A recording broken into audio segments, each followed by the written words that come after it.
وعد الله المنافقين والمنافقات والكفار نار جهنم خالدين فيها هي حسبهم ولعنهم الله ولهم عذاب مقيم.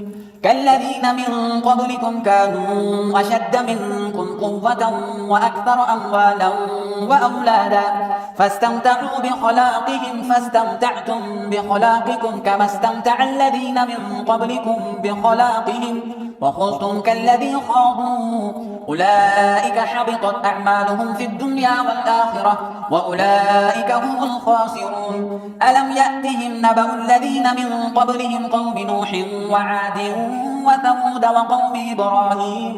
وقوم إبراهيم وأصحاب مدين والمؤتفكات أتتهم رسلهم بالبينات فما كان الله ليظلمهم ولكن كانوا أنفسهم يظلمون.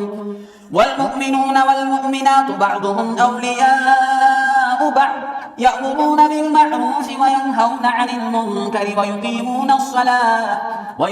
الصلاة ويؤتون الزكاة ويطيعون الله ورسوله أولئك سيرحمهم الله إن الله عزيز حكيم. وعد الله المؤمنين والمؤمنات جنات تجري من تحتها الأنهار خالدين فيها ومساكن طيبة في جنات عدن ورضوان من الله أكبر ذلك هو الفوز العظيم. يا أيها النبي جاهد الكفار والمنافقين واغلظ عليهم ومأواهم جهنم وبئس المصير. يحلفون بالله ما قالوا ولقد قالوا كلمة الكفر وكفروا بعد إسلامهم وهموا بما لم ينالوا وما نقموا إلا أن أغناهم الله ورسوله من فضله فإن يتوبوا يك خيرا لهم وإن يتولوا يعذبهم الله عذابا أليما في الدنيا والآخرة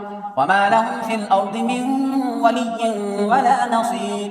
ومنهم من عاهد الله لئن آتانا من فضله لنصدقن ولنكونن من الصالحين فلما أتاهم من فضله بخلوا به وتولوا وهم معرضون فأعقبهم نفاقا في قلوبهم إلى يوم يلقونه بما أخلفوا الله ما وعدوه وبما كانوا يكذبون.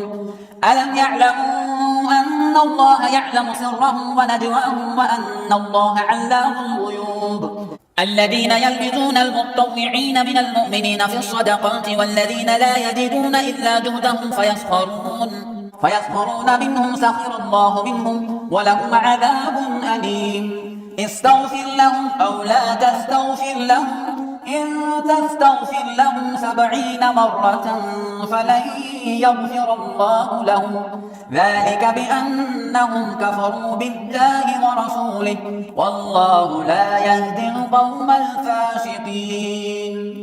فرح المخلفون بمقعدهم خلاف رسول الله وكرهوا أن يجاهدوا بأموالهم وأنفسهم في سبيل الله وقالوا لا تنفروا في الحر قل نار جهنم أشد حرا لو كانوا يفقهون فليضحكوا قليلا وليبكوا كثيرا جزاء بما كانوا يكسبون. فإن رجعك الله إلى طائفة منهم فاستأذنوك للخروج فقل لن تخرجوا معي أبدا ولن تقاتلوا معي عدوا إنكم رضيتم بالقعود أول مرة فاقعدوا مع الخالفين ولا تصل على أحد منهم مات أبدا ولا تقم على قبره إنهم كفروا بالله ورسوله وماتوا وهم فاسقون. ولا تعجبك أموالهم وأولادهم إنما يريد الله أن يعذبهم بها في الدنيا وتزهق أنفسهم وهم كافرون. وإذا أنزل سورة أن آمنوا بالله وجاهدوا مع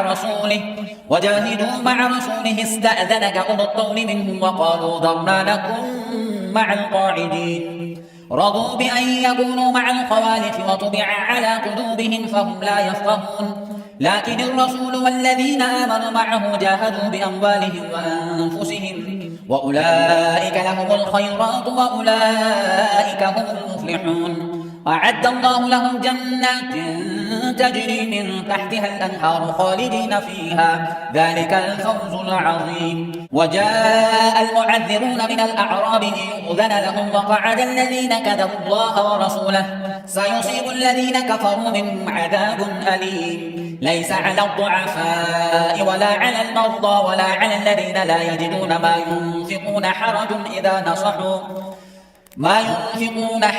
إذا نصحوا لله ورسوله ما على المحسنين من سبيل والله غفور رحيم ولا على الذين إذا ما أتوك لتحملهم قلت لا أجد ما أحملكم عليه تولوا وأعينهم تفيض من الدمع حزنا ألا يجدوا ما ينفقون إنما السبيل على الذين يستأذنونك وهم أغنياء رضوا بأن يكونوا مع الخوالف وطبع الله على قلوبهم فهم لا يعلمون